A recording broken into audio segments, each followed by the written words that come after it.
গল্পের বাক্স। কুকুর, মোরগ আর শেয়ালের গল্প।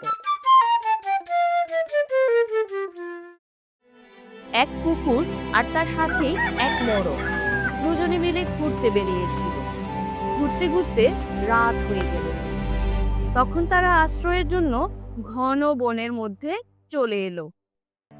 মোরগ চড়ে বসলো এক গাছের অনেক উঁচু একটা ডালে, আর কুকুর সেই গাছের নিচে তার বিছানা পেতে নিল। ভোর হলে যেমন সে রোজ করে, মোরগ ডেকে উঠল। সেই আওয়াজ শুনে এক শেয়ালের মনে হলো সকালের নাস্তাটা আজ মোরগের মাংসে সেরে ফেললে খাসা হয়।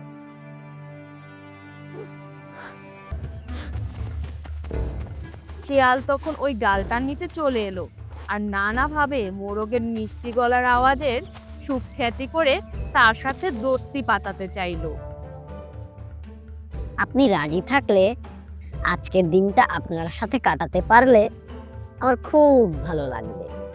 মশাই, এক কাজ করেন, একটু এগিয়ে এই গাছের গোড়ায় চলে আসুন।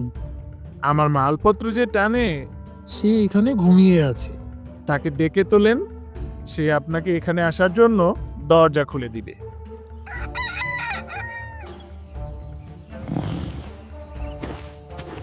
শিয়ালকে ওই দিকে আসতে দেখেই কুকুর একেবারে লাফ দিয়ে উঠল আর শিয়ালের উপর ঝাঁপিয়ে পড়ে তাকে টুকরো টুকরো করে ফেললো।